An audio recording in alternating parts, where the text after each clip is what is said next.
Nature pure -17 cholesterol free rice bran oil. এতে রয়েছে এমন উপাদান যা আপনার হার্টকে রাখে সুস্থ। আপনার হৃদয় সত্যিকারের বন্ধু। পশ্চিমবঙ্গ পুলিশ ওয়েলফেয়ার কমিটির উদ্যোগে এবং দক্ষিণ দিনাজপুর জেলা পুলিশ ওয়েলফেয়ার কমিটির পরিচালনায় তৃতীয় বার্ষিক সভা অনুষ্ঠিত হল। বুধবার বালুরঘাট শহরের স্থানীয় রবীন্দ্র ভবন মঞ্চে এই সভা অনুষ্ঠিত হয়। এই দিনের সভাতে উপস্থিত ছিলেন পশ্চিমবঙ্গ পুলিশ ওয়েলফেয়ার কমিটির রাজ্য কনভেনর বিজিতেশ্বর রাউত, জেলা পুলিশ সুপার চিন্ময় মিত্তাল, ডিএসপি সদর বিক্রম প্রসাদ সহ অন্যান্য পুলিশ আধিকারিকেরা। এই বিষয়ে রাজ্য কনভেনর বিজিতেশ্বর রাউত বলেন, পুলিশের মনে ক্ষোভ সৃষ্টির চক্রান্ত চলছে রাজ্য সরকারের বিরুদ্ধে। এমনকি এই চক্রান্ত চালাচ্ছেন পুলিশেরই উঁচু তলার এক শ্রেণীর আধিকারিক। বালুরঘাটে সভাতে এসে এমনই অভিযোগ করলেন তিনি। দেখা গিয়েছে যে পুলিশকে যাবতীয় কাজ এখন করতে হচ্ছে, শুধু আইন শৃঙ্খলা রক্ষায় নয়, জুতোপাট থেকে জুতো সেলাই থেকে শুরু করে সঙ্গীতপাট সব কিছুই করতে হচ্ছে। কিন্তু তথাপি দেখা যাচ্ছে কিছু কিছু সিস্টেম চালু না হওয়ার জন্য বা পুলিশ ওয়েলফেয়ারে কিছু না করার জন্য, পুলিশের ওয়েলফেয়ারের জন্য কিছু না করার জন্য অনেক পুলিশকে ডিপ্রেশনে করতে দেখা যাচ্ছে। এটা নিয়ে আপনারা দেখুন, পুলিশ কর্মীদের কিন্তু অনেক অসুবিধা আছে। সেই অসুবিধাগুলোকে সলভ করার জন্যই কিন্তু রাজ্য সরকার, বিশেষ করে রাজ্যের মুখ্যমন্ত্রী উদ্যোগ নিয়ে এই স্টেট ওয়েলফেয়ার কমিটি তৈরি করেছেন। সেই সমস্যাগুলোর সমাধান অনেক হয়েছিল, আবার সেগুলোকে কিন্তু দেখা যাচ্ছে যে আবার বিভিন্ন ক্ষেত্রে জটিলতা তৈরি হচ্ছে। আমার বক্তব্যে আমি দীর্ঘ সময় ধরে আমাদের পোস্টিং নীতি সম্বন্ধে বলেছি। আমি পোস্টিং নীতি সম্বন্ধে ক্লিয়ার করে আপনাকেও বলতে চাই যে পোস্টিংটা কিন্তু আমাদের পুলিশ কর্মীদের ক্ষেত্রে অত্যন্ত কিন্তু গুরুত্বপূর্ণ। একটা পুলিশ কর্মীর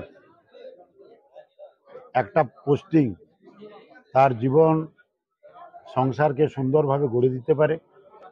একটা খারাপ পোস্টিং সেই পুলিশ কর্মীর জীবন এবং তার সংসারের অনেক ক্ষতি করে দিতে পারে। ভালো পোস্টিং, খারাপ পোস্টিং মানে আমি বলতে চাইছি যে তার যেখানে বাড়ি, তার যেখানে পরিবার থাকে, সেখান থেকে আপনি কোথায় দিচ্ছেন। অথচ একটা পুলিশ কর্মীকে, যে র্যাঙ্কেরই হোক, বিশেষ করে নিচুতলার পুলিশ কর্মীকে যদি কাছে পোস্টিং দেওয়া হয়, তার জন্য সরকারের একটা টাকাও কিন্তু বেশি লাগে না। উল্টে সরকার উপকৃত হন। পুলিশ কর্মীরা যদি খুশি থাকে তো অনেক বেশি ডিউটি করতে চায়। অনেক বেশি ডিউটিও কিন্তু তাদের কাছে অসুবিধার কারণ হয় না। কাছাকাছি পোস্টিং থাকলে পুলিশ কর্মীদের অ্যাকোমোডেশন, বিশেষ করে ফ্যামিলি অ্যাকোমোডেশন, কোয়ার্টারের খুব একটা দরকার লাগে না।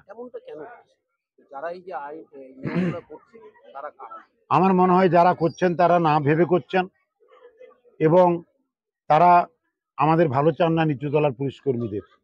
2013 সালে রাজ্যের মুখ্যমন্ত্রী প্রকাশ্যে ঘোষণা করেছিলেন যে কনস্টেবল থেকে সাব ইন্সপেক্টর পর্যন্ত পুলিশ কর্মীরা যাদের 15 বছরের বেশি চাকরি হয়েছে তারা হোম ডিস্ট্রিক্টে পোস্টিং থাকবে, এবং লেডি মহিলা পুলিশ কর্মীরা তাদের চাকরি কম বেশি যাই হোক তাদের হোম ডিস্ট্রিক্টে পোস্টিংয়ে কোনো বাধা ছিল না। এটাই চলছিল। এতে পুলিশ কর্মীরা আনন্দে ছিল, সুন্দরভাবে কাজ করছিল।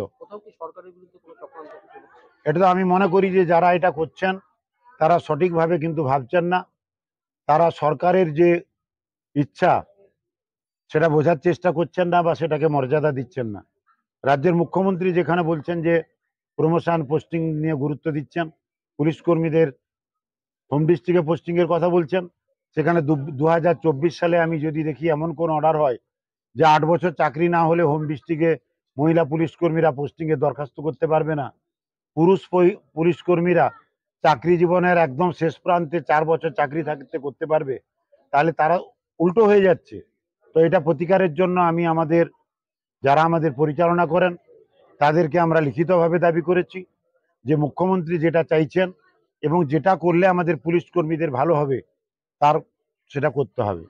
সম্প্রতি আরেকটা ঘটনা যেটা দেখা গিয়েছে, যেটা পুলিশের সাথে শাসক দলের একাংশের নেতৃত্বে একটা মানে অভদ্র আচরণ বা উল্টোপাল্টা গালিগালাজ, যেটা সম্প্রতি বীরভূমের ক্ষেত্রে এই বিষয়টা নিয়ে আমি শাসক দল, বিরোধী দল, পাবলিক এসব বুঝি না।